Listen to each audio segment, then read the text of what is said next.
Good morning. I wanted to try something different. As you can see, I'm not in my living room. I'm actually outside on my porch. It is pitch black outside, as you can see. I don't know how much you can see, but if you guys ever pay attention to the pictures I take, this is honestly where I take them, right here, right off my porch. So it's not just some random picture off the internet. It really is where I'm at. I live kind of on a farm. I don't own the farm. I actually rent this house. My neighbor owns the farms.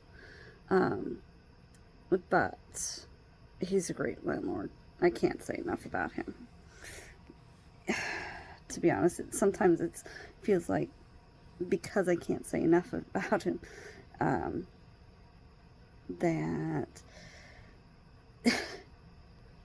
I almost am demeaning him. Really, he's a great guy.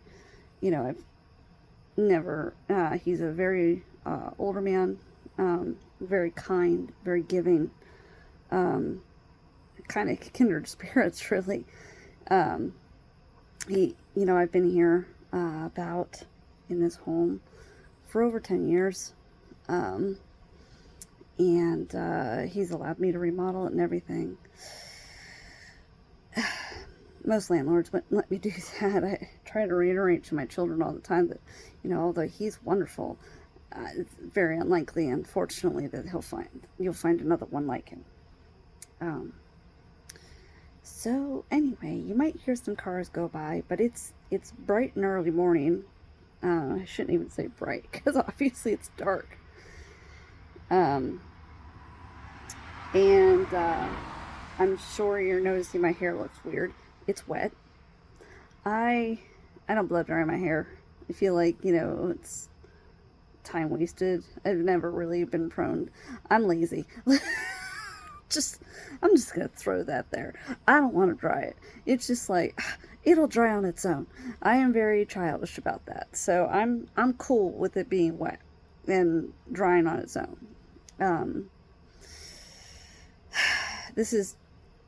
I don't remember the last time I blow dried my hair, to be honest. So, I kind of look raggedy, but my children are still asleep.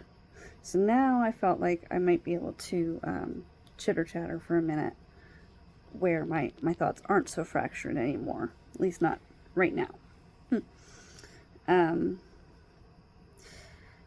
I did also want to say thank you to those who did comment on the other videos, because honestly, or voted up.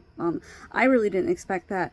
I mean, I'm writing these videos for people to see, so they feel not alone, and I'm glad that that's working for you guys, because honestly, that's the whole goal.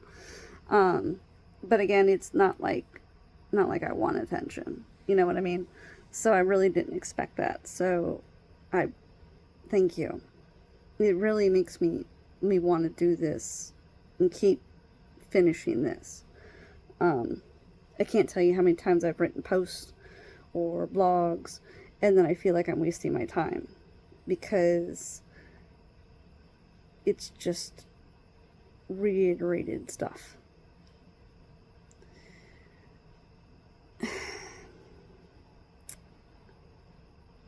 Maybe I'm still going to be distracted out here. I tend to get a little paranoid. As I said before, I am married, but my husband's not here. So I'm little, and by little I mean I'm 5'1". So little. I'm not muscular by any sense of the word. I mean, I'll lift things when I need to. I tend not to ask for help. I don't want people's help, because I feel like, if I ask for something, I have to give something in return, or I'm going to owe them something. It's like when you borrow money, and sometimes they want interest back, even friends. So I won't ask for anything. Here's my cat, just because she's chosen to come out here She is not an outside kitty. Honestly, I found her outside, but, kitty, kitty, kitty, kitty, kitty. Come here. Kitty, kitty, kitty, kitty, kitty, kitty. She's spooked. I'm just, kitty! Might have to pick her up and take her back in. Just because. Or she knows. She's smart. Alright, come on. Come on. Come on. Come on. Okay. I thought I could leave my door open. Guess not. Alright, so.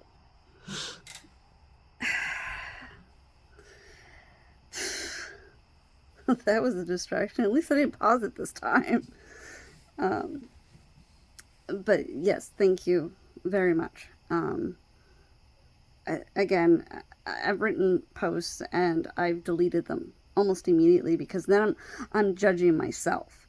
I'm saying, well, if nobody's saying anything, maybe I shouldn't have said anything at all. And I'll delete them. I'm very critical of myself. When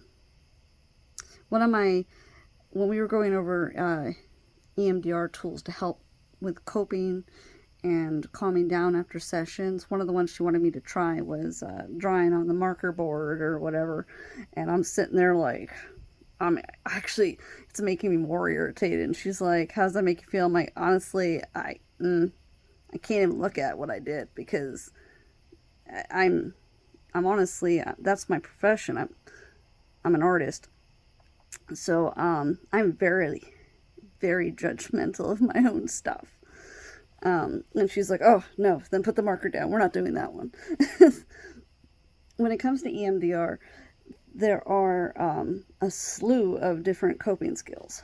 One of the ones that worked best for me was the spinny ball trick. And it sounds silly. But what she would do with, sitting down with me is she would say, picture a ball. And make it, and then she would ask me questions about it. What size is it? She'd have me close my eyes during all this, by the way.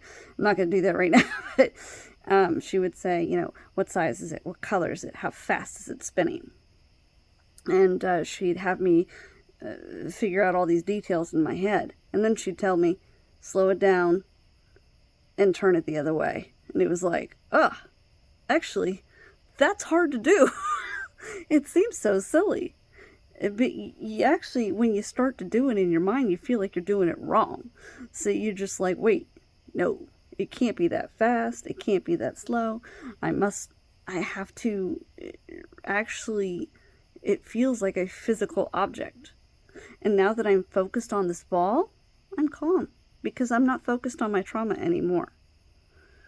And that is how coping skills work. Not all coping skills work. That's, like I said, the marker one. I can't do that one. That one drives me nuts. Another one I do is tracing, where if I'm in a room and I can see a door or a window, I will literally trace it with my eyes and I will try and slow down the way I'm doing it. So, just like this. And I even get it into a rhythm. And I'm so focused on this, I'm not focused on what's upsetting me anymore. I chose these two because obviously I'm going to be in a situation where I can't close my eyes. Like driving. So if I could figure out a coping to deal with some stressor in the car, usually what I'll trace, and I'll try and wait until I'm at a stop sign. Don't do this while you're driving. But like in my state of Pennsylvania, we have inspection, so we have these little stickers on the front of our windshield, and so I'll trace that. I mean, it's down in the bottom corner, so it's, out of sight, but I know it's there, and if I just look down, there it is. Or, you know, my dash or whatever. Or usually even while I'm driving. Don't disassociate while you're driving. No. Now, if it gets really bad, pull over. Okay.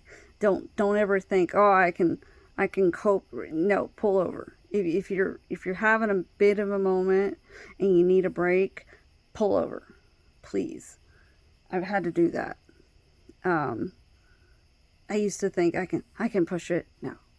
It just makes it worse. Pull over, give yourself a minute. You know, of course, make sure where you're pulling over is safe, because not all places are safe either. But these are things I've had to do. What I wanted to talk about today is intrusive thoughts. I know that the last video I threw in some like little memes in between my disruptions. Honestly, I'm not a big fan of editing any videos. Literally, I just didn't want to string those ones together where I like cut in, cut out, cut in, cut out. So I just threw in the memes. And to be honest, I actually didn't even watch it when I was done. I remember bits and pieces of the disrupted parts. And I'll think back on it, and there become the intrusive thoughts where I'm like, did I say that right? Did I do that right? I don't know. Maybe I went off topic too much. Maybe I've set myself up for critical thinking or criticism. Better word. Critical thinking. That sounds weird. That's what you do. Not you know, other people do to me. I'm critical thinking. So, yeah. I want to talk about intrusive thoughts. I saw a meme the other day. I actually found it quite funny because I felt it was true. It said, all thoughts are intrusive. I didn't want to think up any of this shit. Which is true. A lot of thoughts just pop into your mind because, you know, you're in a situation and your mind does these little acrobats. But it's not like you invited it. You didn't go, let's think about that swing over there. No, it's car. It's just something that got your attention. And now you're thinking about it. There was that movie like Inception where it said, you know, here's an idea being planted in your head. If I tell you not to think about elephants, what do you think about? Elephants. It's true, but you know where the source of that information comes from, but now you're thinking about it. It's like, why am I thinking about that? That sounds so weird. I've noticed that intrusive thoughts are more prevalent at night. If you're like me and you're a little nocturnal, I mean, honestly, again, I run my own business. Why am I up? Because I gotta work. This is my work time. I will sleep, but usually what I would do is I'm balancing like a nap throughout the day at some point. Anyway, at least I try. And there are some days where I just don't work. I'm just, no, not today. Honestly, that was yesterday. Just because I needed, I hate to call it a mental health day, but it is what it is. It was just, leave me alone. I don't want to talk to anybody right now. I got my kids, I'm doing my day-to-days, but I don't want anything in between. Although I still get that. But I've noticed over the years, especially since I'm kind of alone. Again, I'm married. My husband's not here. He hasn't been here in 5 years. Again, that's a long story. It's not by choice. It's a very hard story to tell, too. Because it's one of those ones where it seems bizarre that it's even true. You know? And that's always my criticalness of everything. These are truths, but it doesn't, the truth, the whole phrase, truth is stranger than fiction, is true. You probably experienced things in your life where they just don't seem real. They're just like, that doesn't happen.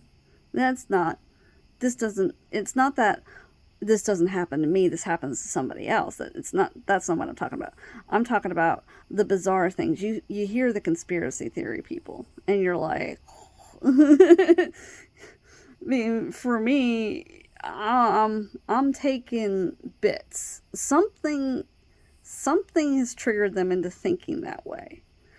And they really do believe the things that they say. But it's kind of like the child services ones, where they think their children are being sold into slavery. They're not, but there's a reason they're thinking that way. It's because they're hurting, and they're going through a lot of things, and they're not understanding what's happening because nobody's helping them.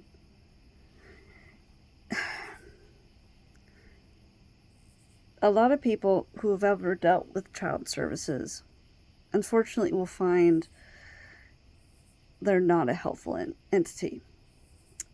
I've had a lot of police involvement, not by choice, but whenever I would sit down and talk with the officers about what my stepchildren had gone through and how we were ignored, and everything I thought was going to happen happened, and nobody cared, because you ask them for help. 9 times out of 10, they're either too overwhelmed or they just don't believe you. It's usually the latter. Society, and I'm sure you all know this, is subjected to our media. I promise I'm not going to conspiracy on you, okay? So just before you're rolling your eyes, I guarantee you're like, oh no, here it comes. Oh, the media. Oh, the fake news. I promise, not conspiracy time, not conspiracy time. So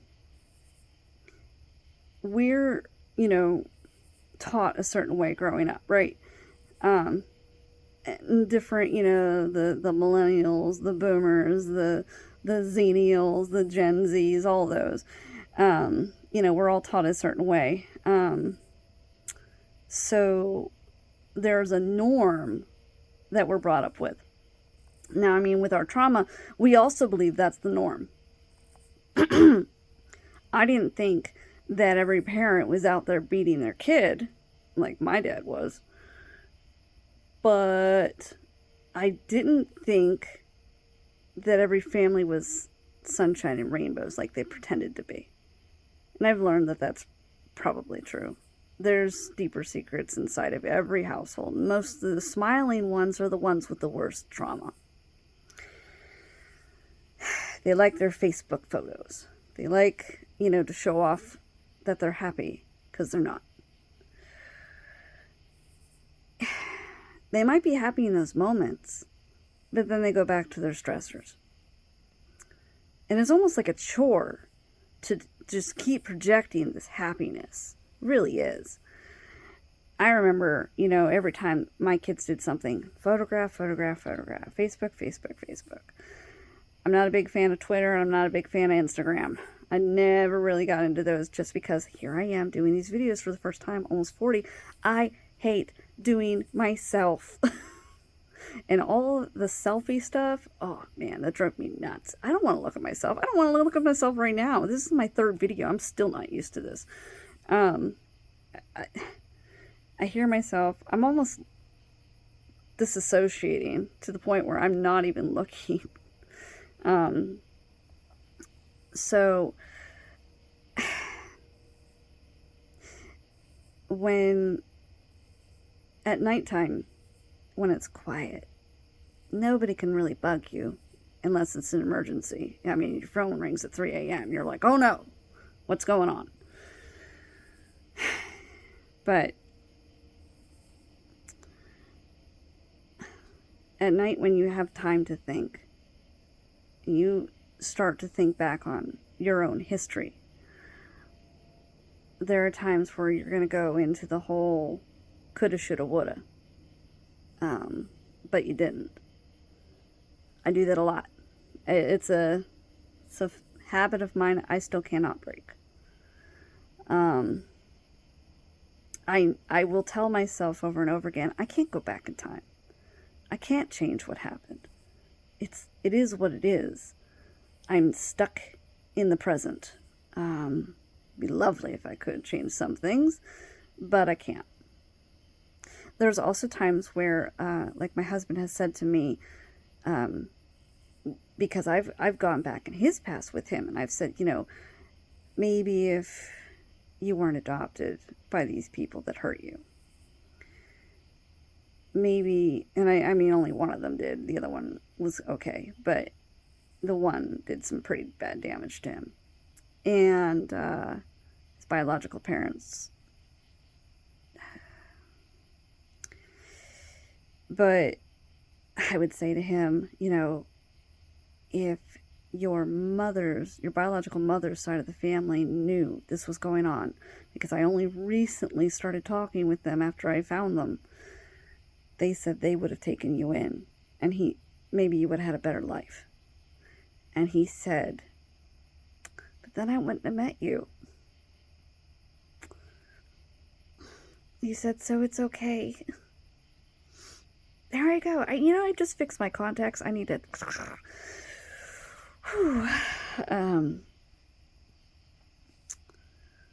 So, I will start to intrusive thought a lot on feeling alone. Because I kind of am. My kids are asleep. And any parent, especially a single parent, knows you cannot unload on your child your problems. You know the damage that does. You can share with them that you're frustrated, but you cannot tell them why. You can't sit there and literally tell them about A, B, and C, or, if you were sexually harassed at work. Let's just throw an extreme out there. Are you really going to come home to your kids and go, I was sexually harassed at work today? No, you're not going to do that. But you are going to be stressed. And so you can share with your kids, listen, I'm having a bad day today. But you can't share. And that bottles up after a while. I have my therapist, but I see her once a month. Honestly, that's my choice. I could push it up more, but it was honestly, she suggested it. And I wanted to try it because, again, I'm a follower. At least in that sense. When it comes to mental health and stuff like that, I am 100% a follower because there's always something new. Other stuff, I'm more, I want to say, on top of stuff. Or at least I'll ask questions. I'm not going to go, oh, okay, just give me that shot. No, I want to know what it is. I want to know what the side effects are and yada, yada, yada. I don't want to take medicine that I don't know what it is. Most of my doctors are actually a little bit more proactive, though, than I have in sharing all this information without me asking. Otherwise, they probably wouldn't be my doctors. Another car. Unless it turns off. Probably won't. It's not. Alright. So, I will go into... like a spiral, and a lot of people do this, and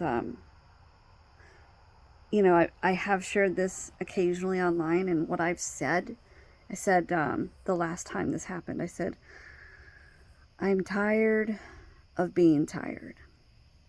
I'm tired of feeling. I'm tired of sadness.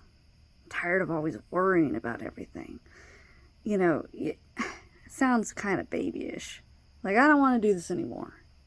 I'm tired of this. I really am.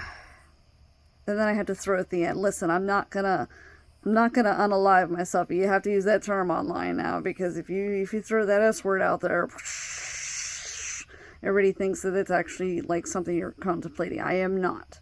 I'm not. I can't. The idea of that even scares me. But I'm not going to sit here and say that there are times where I wanted to go to sleep and not wake up. I'm not going to make that happen. But I've also said, it wouldn't be bad. And those are those intrusive thoughts where I start to doubt myself. I fear that I'm not doing enough.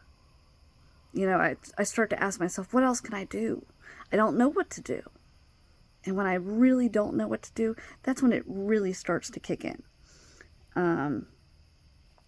Where there is a lot of fear, a lot of self-doubt, and nobody to verbalize it to.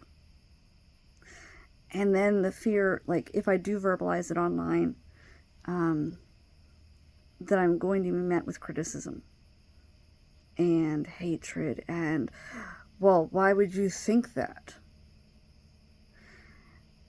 Have you guys ever been on like Facebook groups? I'm sure you have. But like for people who have children, like a parents group. I have a few for stepchildren and parents of teenagers. Just to mingle. Those are the most judgmental groups I have ever seen. That you get a mixed bunch in those things. You get the extremists, you get the snowflakes, as they call them. I don't really think of them as snowflakes. I just think they're just, hands off type parenting. And then in between are the realists, where they're really trying to not share their whole life with you, but they are wanting to ask you for help. I feel bad for those ones because usually, I'll give you an example. So somebody posted about a week ago that she had to have her child leave. He's 22. And she said, I can't afford him anymore. She goes, it's breaking my heart. But I have to. I have to have him, move out.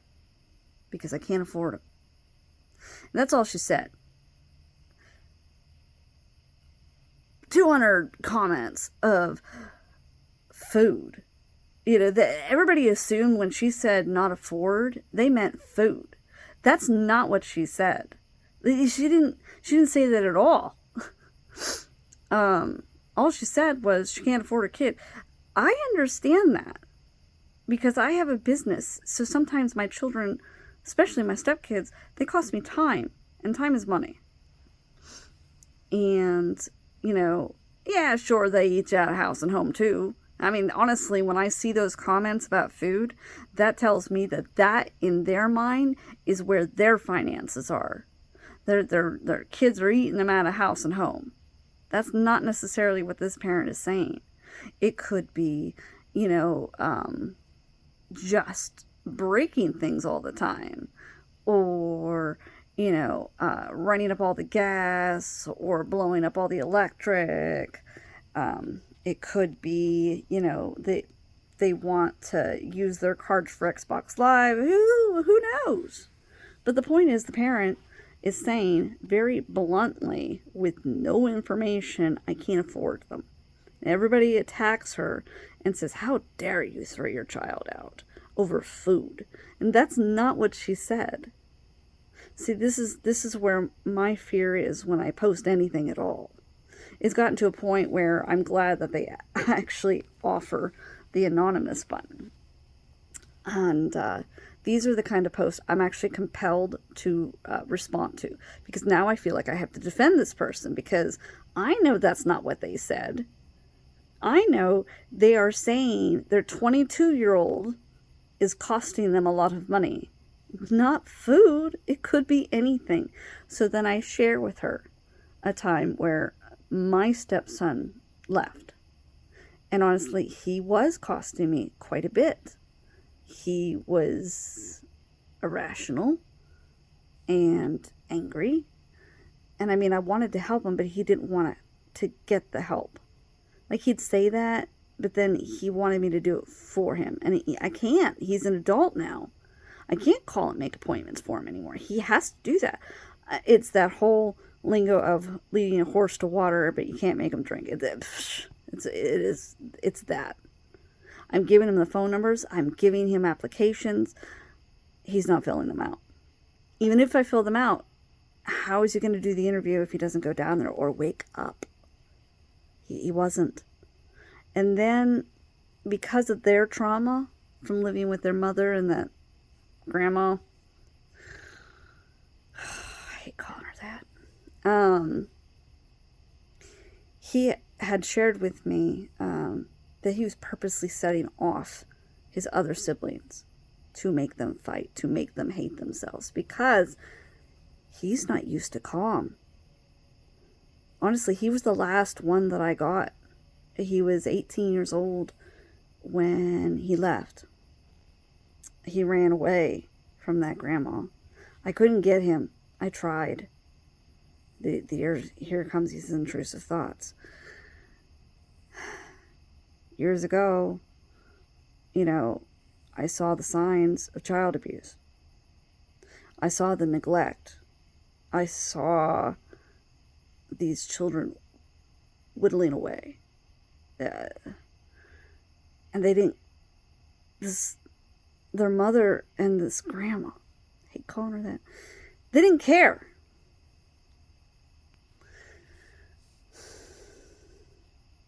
And yes, I did call CYS. That's what we call them here in Pennsylvania, CYS. Children in Youth Services. I did call them because they needed to know.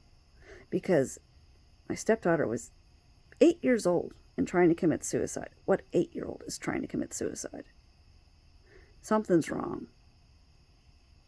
When she wants to live in the psych ward. Like, I'd gone with my husband, I pushed him to actually subpoena the medical records from the hospital, and they'd quoted her saying, "When I go home, I'm going to stab myself with a pencil, so that way I can come back here, because I like it here." Something's wrong. I mean, red flags all over the place. I call them, CYS goes over that, they ask the kids, "Do you feel okay?" "Yep." "Okay," the kids say they're okay. "Okay, are you going to ask the hospital? Because these records say this." "Well, they say they're okay."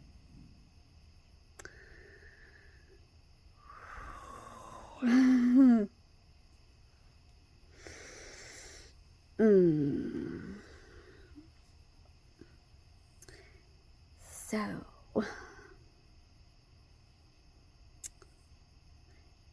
the intrusive thoughts come in. Maybe my life wouldn't be so hard if I would have pushed more back then. Maybe if I yelled it louder. Maybe if I did these videos. Maybe people would have heard me out. Maybe if I knew more. If I would have known then what I know now, maybe I could have got them out. And there, it's coulda, shoulda, woulda. And I didn't, because I didn't know.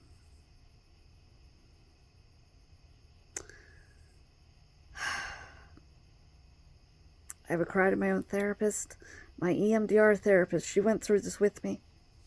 And I'd tell her, I'd see their future. And it scares me. I see jail. I see possible suicides. I just see a mess. And it's not their fault.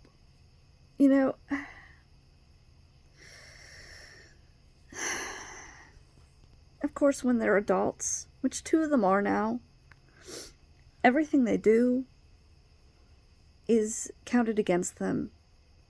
But up here, they're not adults. They're not. They're still children. Here's the thing about trauma. There's a book that my therapist used to push on me a lot called the boy that was raised by wolves, and the body keeps the score. Honestly, I read a few chapters of it, and it actually was making me more upset. So she told me to stop reading it. But I understood what it was saying. That's why it upset me, because I agreed with it. When you're raised a certain way, there's something called the hierarchy of needs. It's not a big thing nowadays, but honestly, they taught me this in school, believe it or not. Regular school, not college or anything. I'm talking about regular health class. But it went over some things, and it's like the food pyramid. That's the way I remember it looking. And so at the very bottom, you have, basic safety and security. And that is, your food, your shelter, and your water. Once those kinds of things, those basic needs are met, then you move on to, goodness, if I can remember correctly, I think it is socializing. Anyway, if you look up the hierarchy of needs, just look it up. Okay? Let me just get to my point instead of trying to explain this pyramid. The point is, you are not going to care about your math grade if you're worried about your ass being beat when you get home. You don't care. You don't care about school. Who cares about school when you don't have food? You need food. You need to eat. You need to feel safe. If you don't feel safe, you're not going to want to learn. These kids that I still look after as best I can. Up here, their actual age is 20, almost 19, and 17. Up here, 12, 13, 11. It's pretty much where they're at.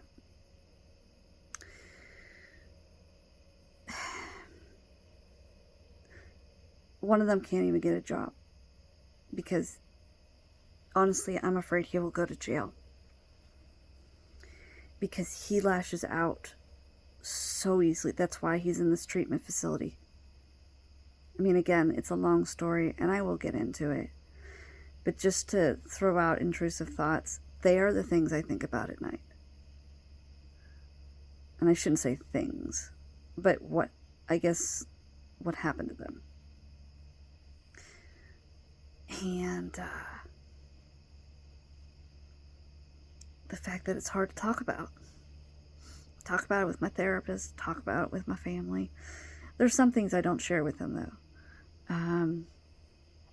I'm more prevalent to talking with a therapist because I know they'll understand.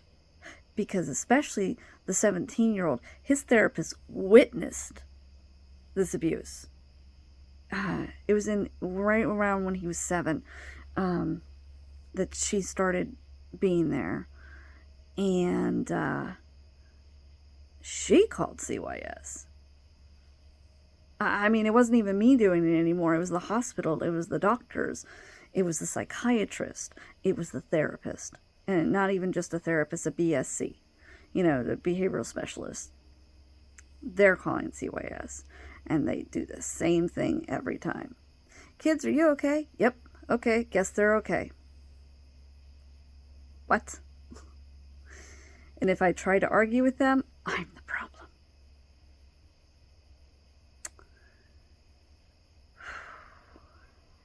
After a while, my husband was getting angry. He hated them showing up at our house. He just always would get off my property. He got to a point where he was aggressive. Go away. They would actually come on the property and they'd find me first. Because I'd be like, all right, well, you're back. Let's do a tour of the house. What's it this time? And even though the kids didn't live here, because he's the father, they still have to inform us. And then occasionally, these two women would make up stuff and send them our way. And then they would get the kids to actually make accusations at one point.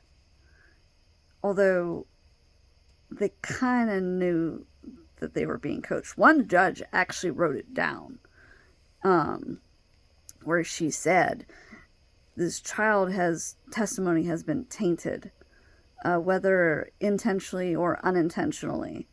His statements don't make sense. And again, I'm skipping way ahead of the game here. This is one of those things where in society, we believe child services is there to help you. That is what they're supposed to do. They are supposed to go in there. They are supposed to look after the children. They are supposed to believe the children. They're also supposed to look at the red flags. I mean, when a kid is actually being abused, they really don't want to talk about it.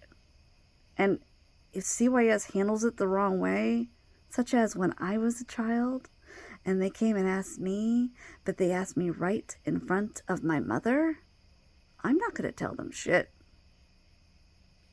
Because I know she's looking at me. And I know they're probably still going to walk out that door, and I'm not going with them.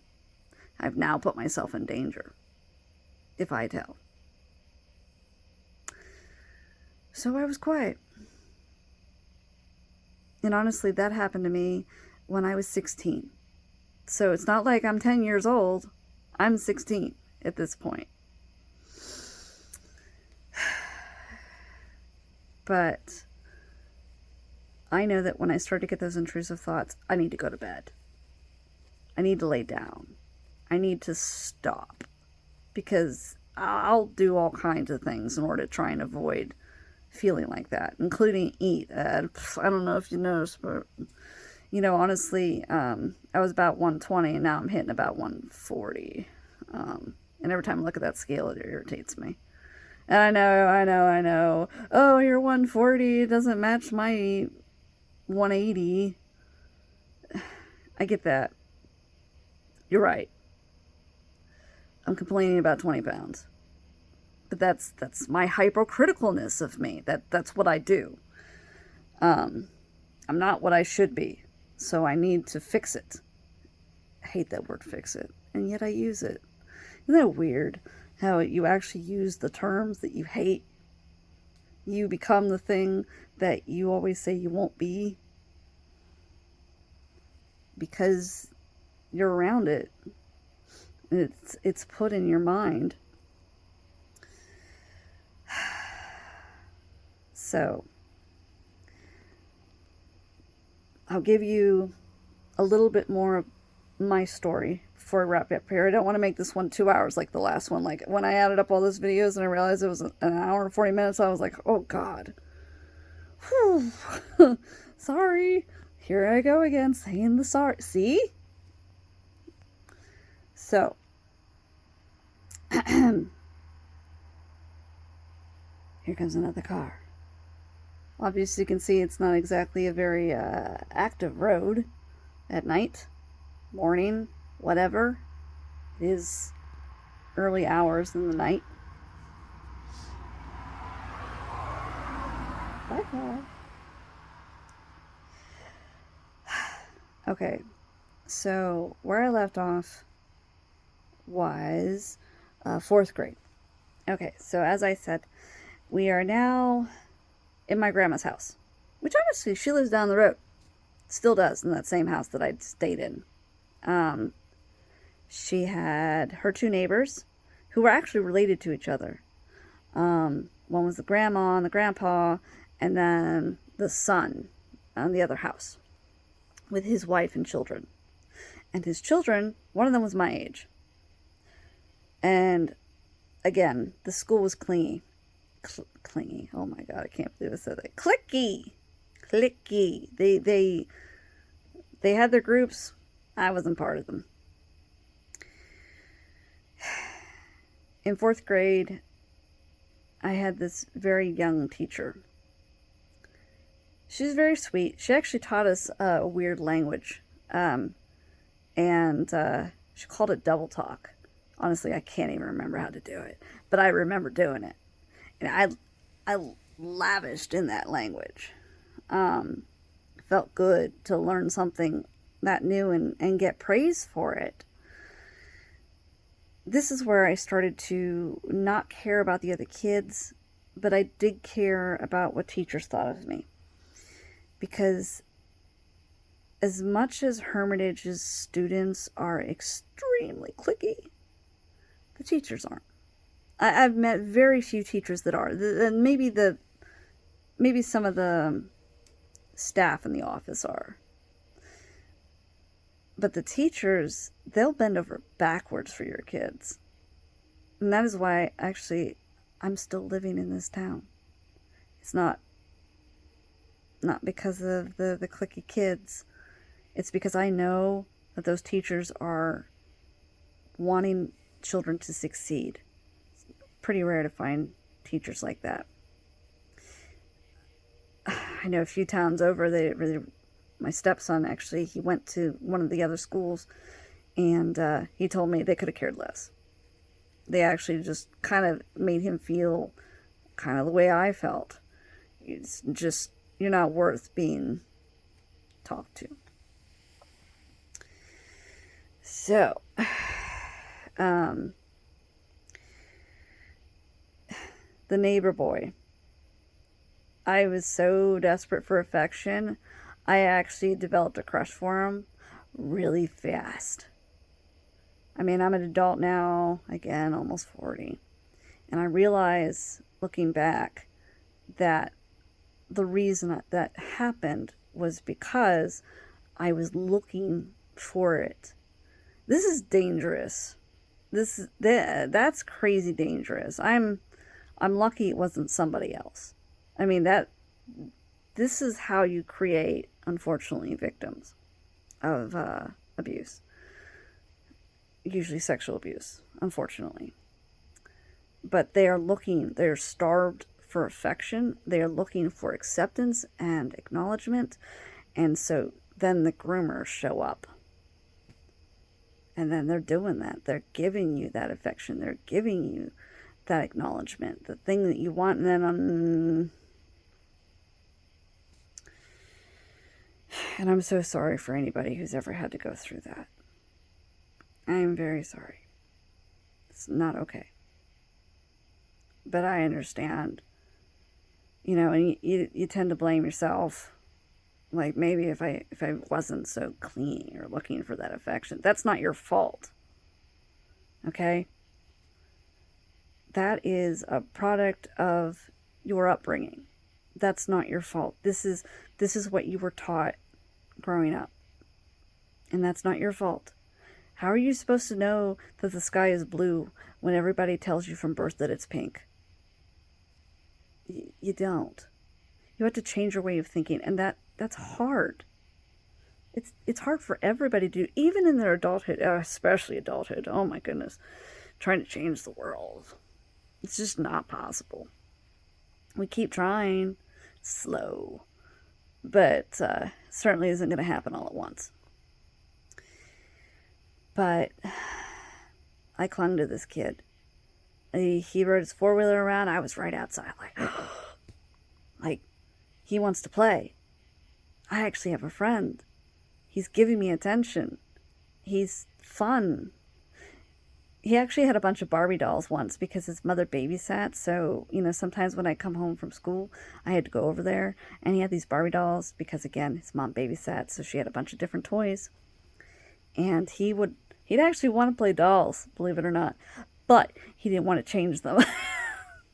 He actually would hand me the Barbie doll and be like, can you put this outfit on? I don't want to see it naked. I find that quite cute now. So I would do that. I would change the doll for him. And although I had this relationship, I shouldn't even say relationship, but friendship with him at home, he ignored me in school. And I wanted to be closer to him because I felt safe with him, because he wasn't giving me any negative behaviors. So I wanted to be around him, but I wasn't in the same class as him, and I was stuck with these other kids. And at first, it wasn't so bad. I was the new kid. I was little. I'm still little. So I became a thing to people. And I say that because the kids almost argued about whose friend I was going to be. Like, I didn't have a say. Looking back on it, it seems silly. But it'd be literally like, no, she's my friend. No, she's my friend. I didn't get to tell anybody whose friend I was. It was who they say I was. And, they would give me attention, so I would give them attention back. And,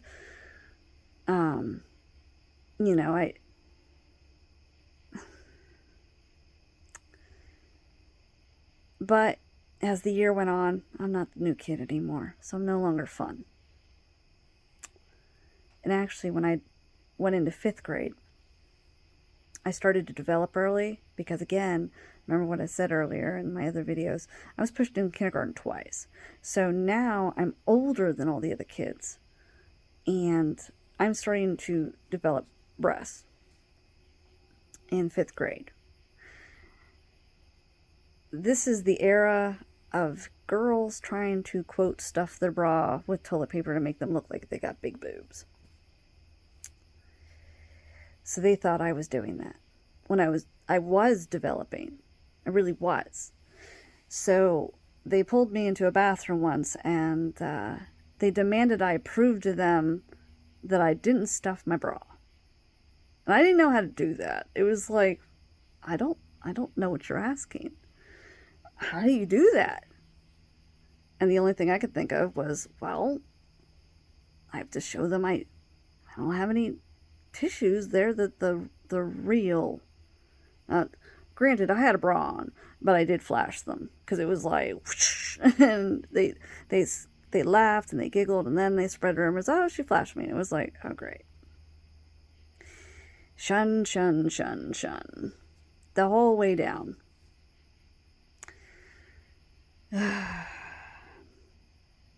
I am a gamer. I'll just throw this out here because 5th grade is kind of where I started my gaming. I was fascinated with the PlayStation. And my uncle, my mom's brother, he played Doom on the computer. And I was memorizing those maps. And finding all those hidden pathways, those were fun. Nothing scared me on it. It was just, fun. I had a Sega, I had a Super Nintendo, and I had a regular Nintendo. I played Zelda, of course. Who didn't? Sonic. Oh. There was one game called Vermilion, and it's a really older game, and then White Knight Chronicles. Those games stuck in my head the most because they were kind of like puzzle games. But the PlayStation came out with a game. My first PlayStation games were Persona, the original. And I still have it, actually. I promise I do. It doesn't work because it's scratched all to hell, but I still have it. And then I have Final Fantasy VII and Parasite Eve. And Jet Moto. That one was more for my dad. God, I hated that game. But the games I attached to most were the Final Fantasy VII, the Parasite Eve, and Persona. Love Persona. Miss it. Want to play it again. Can't do it because it's not even a downloadable game anymore. It's one of those nostalgia things. It's like, come on, put it on the PlayStation Store, because I have a PS5. I really do. I play Assassin's Creed, and still I play Final Fantasy, especially Final Fantasy Remake, because talk about 7. I'm a badass fan. So, I'm 5th grade, I'm playing games, and I'm a girl. Girls don't play games. Hated that stigma. There was a boy in class, different boy, not the neighbor boy, and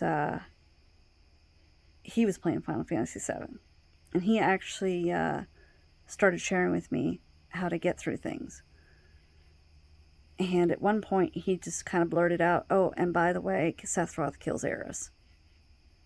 I'm just like, what? Eris is my favorite character. Nah. Didn't want to believe it. I shit you not. When that actually occurred in the game, I screamed. I remember now I was 11. I screamed, no, it's not, no. It's too soon. I cried and I cried and I cried. My mom thought like one of our animals died. I was wailing. Like I just couldn't believe it actually had happened in the game. And it just crushed me. I've never had that kind of feeling from, an electronic. I wanted, I clung to that kid now. He's giving me attention. He's accepting me as a gamer. And that didn't work out very well either. Because now I'm annoying because I'm too clingy. And I was. I'm not going to sit here and pretend I wasn't. But it's because car. Sound like that dog from Up. Squirrel! Car. And that's because I didn't have affection at home. I didn't have acknowledgement at home. My dad was doing a little bit here and there, but not a whole lot. And then I had this teacher. And this is the one teacher out of all the teachers I ever had. He literally started our 5th grade year by saying to us, "I have 3 more years before I retire and I don't have to deal with you assholes anymore." I mean, talk about telling us that you hate us before you even know us. That teacher scared the shit out of me. I did not want to talk to him. I was afraid to ask for anything. And actually, one time I'd missed the day before of school for some reason, sickness or something. And it was our time to do some work. And I was behind, and he didn't tell me, what work we needed to do. But I also had to use the restroom. So what I first did was I went up to the desk and I just asked, "Can I use the restroom?" And he said, yes. And I start to walk out the door. And then I realized I should really ask him before I leave what work I need to do. Because when I come back, I'm going to need to do that work. So I want to, try and get ahead of myself. This is my thought process as a kid. It really was. Because now I'm turning around, I'm going back to the desk. And I say, "Mr. Feigert," and he screams, "I told you to go to the fucking bathroom. If you need to go to the fucking bathroom, go to the fucking bathroom." He stood up and he yelled at me. It scared the living daylights out of me. And I'm sorry, I wasn't here yesterday and I wanted to check on what work I needed. Then he goes, Oh. I'll tell you that when you come back from the bathroom. But now I've been humiliated in front of the entire classroom. Forget it at this point. He's a teacher. He's having a bad day, and he doesn't even know the damage he's just done. Because 5th grade and being yelled at about going to the bathroom, forget it.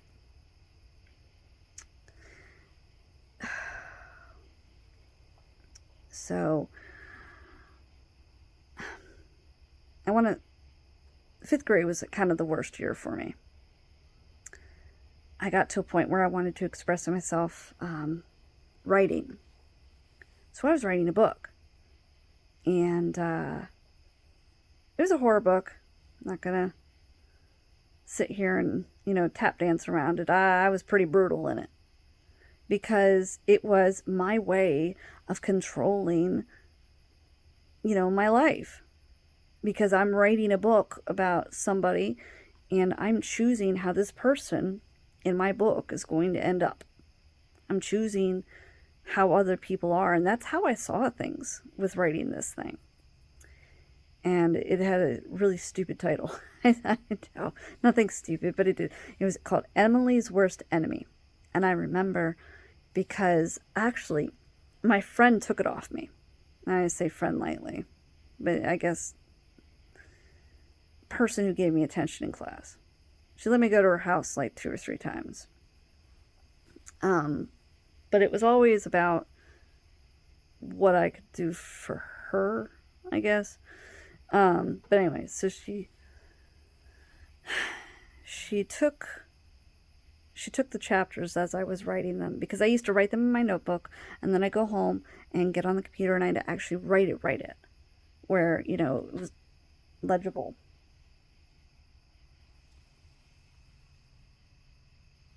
I am making sure there's not a child at my door. I think it's just my dog. She likes to lay against the door when she's close to me. Okay, talk about distraction. So anyway, she took this thing from me, and she actually started complimenting me. She said, you know, wow, this is really good. Where's the rest of it? And I'd tell her, like, I'll print it out for you. I mean, if you really want to read it. I wasn't going to hesitate. Like, look, she's giving me attention. This is what I need. Now, 5th grade was the year of Columbine.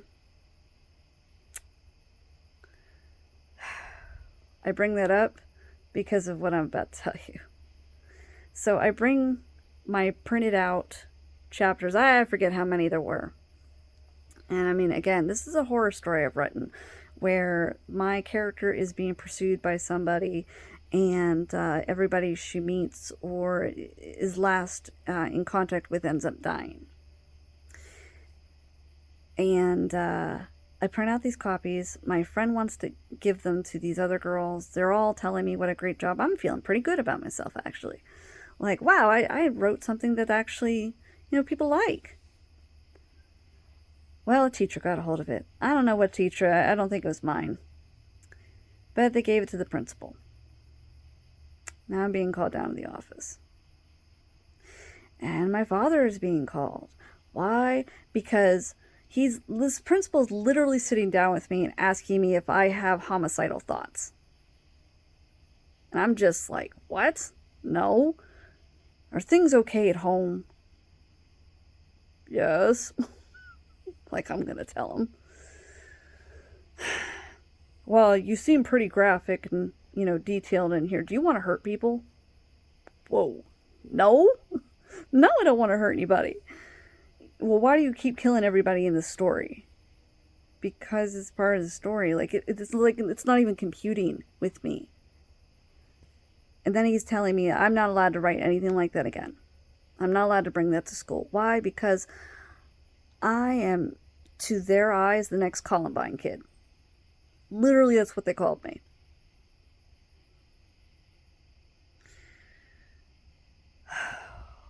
So, I'm back to, did something wrong. Not good enough. Better keep my head down.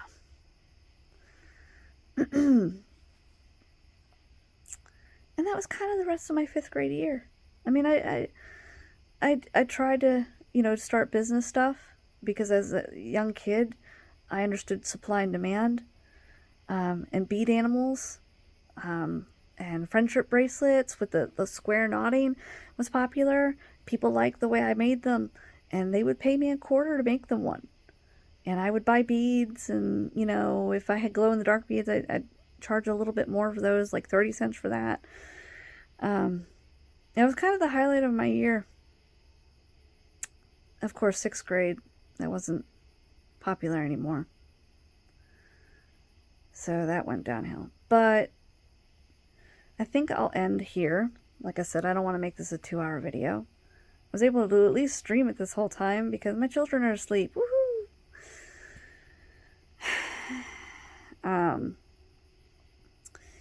But I want to go back to, at the very end here, intrusive thoughts. As they say, all thoughts are intrusive. We didn't ask to think any of this shit up. It's in there. We do these tap dances. We coulda, shoulda, woulda, didn't. Don't beat yourself up for the fact that you didn't. Because you didn't know what you know now.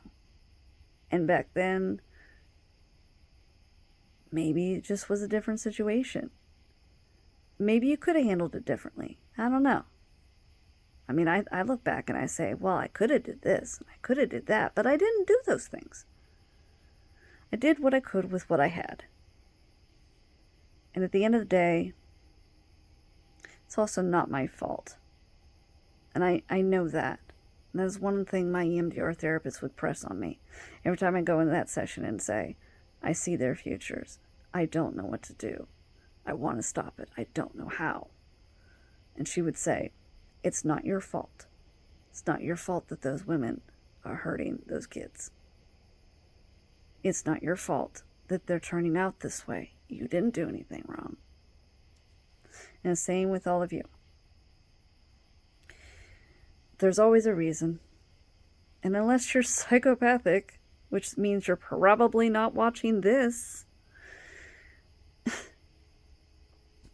or sociopathic, which again, why are you wouldn't be watching this if you were sociopathic, because you wouldn't care about feelings. So obviously, you're none of those things. You are a perfectly normal person who made mistakes or misinterpreted something, or, you know, there's a million different ors, but the bottom line is we can't turn back time. We can't go back. We can't change things. The only thing we can deal with is today. And so today, I am going to wrap this up before the sun pops up, because it's starting to get a little light out here. Probably, if I turn the phone around, probably still not going to see any difference. I mean, you might see a little bit, but not a whole lot. So I am going to go inside and lay down and take my early morning nap before my kids wake up. At least, you know, this much. I have the 17-year-old. So I appreciate you guys, you know, again, saying what you said, or taking the time to even watch it, because this is what I'm doing. I'm doing it for you guys, not just so I can get it out. Honestly, I've told these stories a million times to people I know, to my therapist. These are not new things that I've talked about. They're things I've talked about forever. And I just want people to know what they are, so in case they happen to you, you know that you're not the only one, and you know you're not alone in this fight of life. I mean, it really is. Every day is a struggle. It's okay. Those perfect people online, they don't exist. That's just what they show you. Everybody's struggling some way, somehow. If they tell you not, they're lying. They really are. Even if it's minor, they're having some kind of struggle. So, be good to yourself. Take naps like I'm about to do. You guys have a good night, good evening, whenever this video loads, because frankly, it can take a couple hours sometimes. So, whenever it posts up, enjoy your day. Take your naps. Don't be too hard on yourself. You're doing the best you can. See you later.